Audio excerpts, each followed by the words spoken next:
Welcome back to Grow with Manny, your channel for growth. Now, in today's food for thought, we're going to talk about the freedom in saying I was wrong. At some point in our lives, we've all taken a detour, right? We're thinking we were headed into the right direction, only to find ourselves lost. It's like setting out on a journey with a map that leads us astray. The hardest part of that journey often isn't the misstep itself or the mistake itself, but the moment we have to admit I was wrong. Now, nobody wants to wear the badge of shame for making a mistake, right? It can feel like standing in the spotlight, exposed and vulnerable while everyone watches. Now, psychologists, right, they suggest that even though it's tough, learning to own up to our own mistakes without pointing fingers is vital for nurturing our relationships and improving our personal growth. When we stumble, our reaction can be as different as the colors in a sunset, right? The first step is recognizing the fall. But not everyone has the insight to see when they've hurt someone or misread a situation. For some, admitting mistakes feels like walking on a tightrope, especially when our self-image is at stake. The fear of appearing weak can make us cling to our beliefs like a lifeline, leading us to what's called confirmation bias, only seeing what supports our views while ignoring the rest. Now, cognitive dissonance is a storm in our minds, right, that brews when we're faced with conflicting beliefs.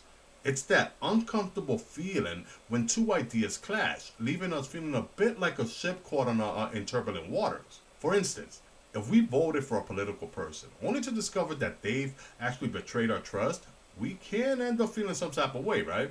Likewise, when we have a disagreement with a friend, we might deny the truth to keep our inner peace. Now, we often hear phrases that deflect blame. You ever heard something like, she made me do it, or I'm not the only one at fault here, right? These are the shields we raise to protect ourselves from facing our actions. Now, cognitive dissonance happens when we see ourselves as either smart or kind, but find out that we've actually acted in ways that don't match that image. It can be upsetting to realize we've done something silly, that we've hurt someone, or stuck with the wrong ideas. To make this mental struggle easier, right, we might try to change how we view ourselves or come up with excuses for our actions. Everyone, each one of us, we deal with this differently. But mixing these conflicting feelings can be hard on our self esteem and make us feel uncomfortable. Now, this is where ego, right, comes into play.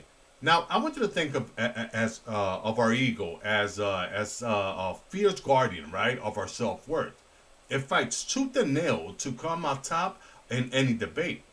It creates a feeling of resistance, or better yet, the sense of psychological reactance, meaning that our ego makes us want to resist or push back against things we don't agree with, like when we feel annoyed or angry at being told what to do.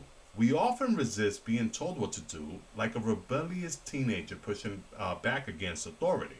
This pushback can show up in different ways, like a spark of anger whenever someone challenges our beliefs, like when we made a mistake. However, holding on to our stubbornness can actually feel rewarding.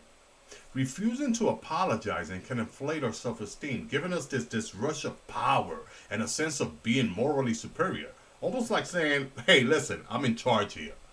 But this temporary high can come at a cost. It could damage our relationships and lead to negative consequences.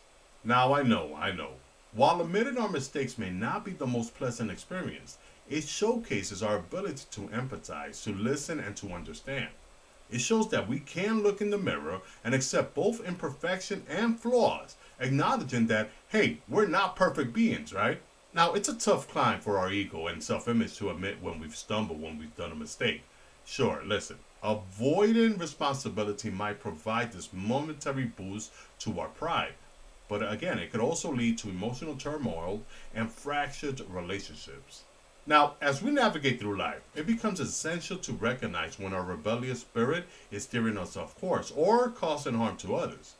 That resistance often stems from a desire to protect our ego and avoid being vulnerable. Failing to acknowledge our mistakes can really stifle our growth, but some may not even feel the urge to change. See, we must first believe we can't change before we take any responsibility for our actions. While it may seem like some sail through life without facing the music for the mistake, Even those who refuse accountability can feel the weight of guilt and shame.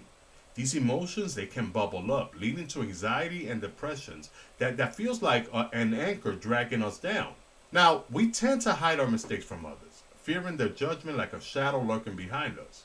When our errors or mistakes come to light, we often resort to excuses as a shield. Yet, owning up to our missteps, right? Offering a sincere apology and making amends usually earns us respect and acceptance. It reflects maturity, it reflects accountability, and a readiness to evolve. Even if challenges arise, right, we gain the courage to face them. It's crucial to stand firm in our values and not waver.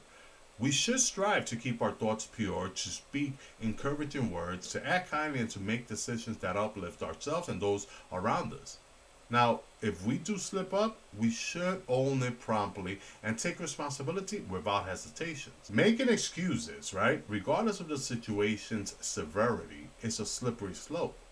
We must commit to learning from our mistakes and strive to do better.